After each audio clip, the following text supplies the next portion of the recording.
Hi, I'm Amy Bloch, Executive Director at Catholic Charities, and I am with Tina Zanders, a therapist in our Carroll office. Hi, Tina, how are you? Hey, good morning so far. Yeah, great.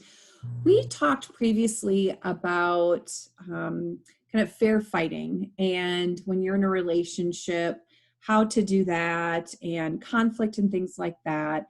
And one of the things that we mentioned was we want to avoid doing that in front of children. Of course, we want to try to limit that exposure. Sometimes that may be unavoidable, sometimes in the heat of the moment. Maybe either we don't care, unfortunately, or Right. we just forget about that because of what's happening. So we want to talk a little bit about maybe how that impacts kids, first of all, Tina. And could you talk a little bit about that? Yeah, absolutely. I guess I would start off by saying that all couples have conflict from time Right. to time. It's natural. It's actually healthy to some degree. Um, but I think with that, when the conflict is severe or constant or both, it can have a lot of negative impacts on kids. Mm, In fact, some research shows that kids as young as 6 months mm, can be highly impacted by, again, continuous or severe conflict. They're seeing signs of things like emotional distress in those children. They may not be able to be soothed very easily. They may have even a look of fear or anger to them. You may see some sadness in their face while the conflict is going on. It can cause sleep problems. It can cause health problems in kids of all ages, stomach aches, headaches. And they're also indicating that it can cause physiological problems for mm. kids, especially in the earlier ages when their brain is developing. Um, it can actually cause developmental issues in the brain. Wow. You know, and that's really, I think, an eye opener when you think about kids who are 6 months old can pick up on it Right. and be that impacted.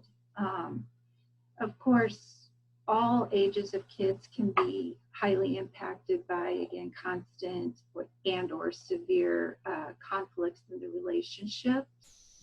Um, as they enter school, you might find them having difficulty attending to their schoolwork, focusing on task at hand at home and at school. Uh, One of the things that I think makes me feel most sad is that they can develop um, a lack of feeling safe and secure, Mm, which is, really key to people being healthy individuals, being happy, um, being productive. If that sense of security and safety isn't there, it really spirals into a lot of different directions. Uh,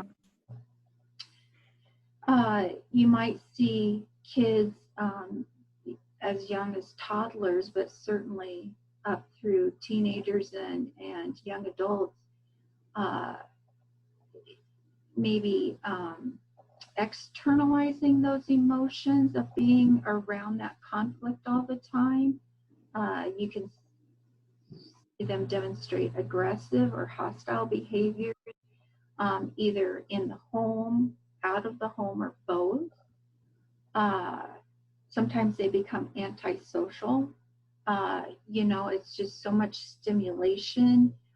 Maybe they're embarrassed. They don't want anybody to know. And so they just really start to keep to themselves.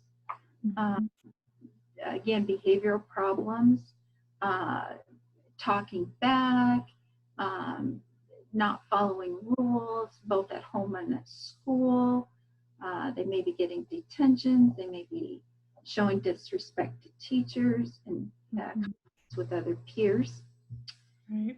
Sadly enough, they can also engage in risk-taking behaviors.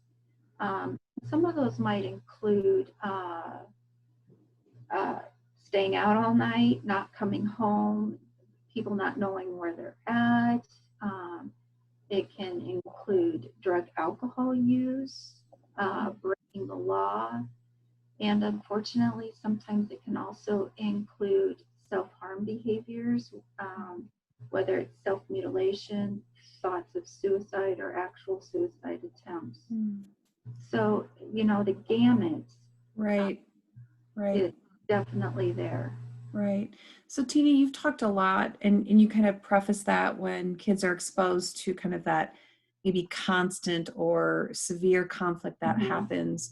So if a child is maybe exposed to, or if parents are having arguments or disagreements in front of kids, and maybe it isn't the severe or constant, but they're exposed to a conflict or an argument with parents, is it important that a parent would follow up with a child and talk to them about it? Maybe it's not that constant or severe, but they do happen to hear or observe that. What would you say about that? Yeah, absolutely. In fact, it's really a great opportunity for a learning moment. As I said earlier, all parents have conflicts. They may have temporary fights. It happens.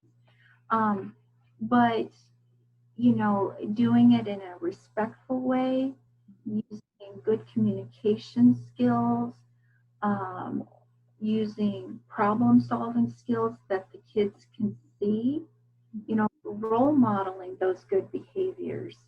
Um, one of the things I'll talk to you about when I'm working with families or couples is, some people are like hypersensitive to never let their kids see them fight. And I'll have kids that'll say, "Oh, my mom and dad, they never fight. I've never seen them fight." And I'm thinking, yeah, that can't be. But sometimes what happens is they either fight out of sight, which ideally is good to do for the majority of the time, but it's also good to do it in front of your kids, again, on a minimal and a controlled kind of way. So again, they can learn those adaptive skills. What parents tend to do, they may have the conflict in front of their kids, but the resolution sometimes happens behind closed doors at night. Like when they go to bed, they may talk it through, they might find a compromise. And I always encourage parents to make sure that the kids see what you did to get through that. Because if they just see the conflict and then aren't exposed to the resolution part, kids get this assumption that, well, I don't know how it got better. It just was. And so they're missing out on some real key components of, here was the conflict, here was the argument, here was the disagreement. This is what we did to work our way through it. So you do want to give them the opportunity to see both ends of the conflict. Yeah, that makes sense. Yeah. That makes sense, Tina. Thank you. Yeah. And I would say to anyone who's listening, if you find that you are having difficulties in your relationship, or if your children maybe were exposed or having difficulties coping with a family situation, that all of our therapists are trained in working with families, working with couples in a non-judgmental, caring, compassionate way. And you can certainly reach out to any one of our therapists at our sites. And you can go to our website at cathchar.com, CATHCHAR.com. And thank you, Tina, so much for your information today. You're welcome, Amy. Thanks for having me. And I hope everybody has a good day and are able to take something away from this conversation that's helpful. Yeah, great. Thanks, everyone.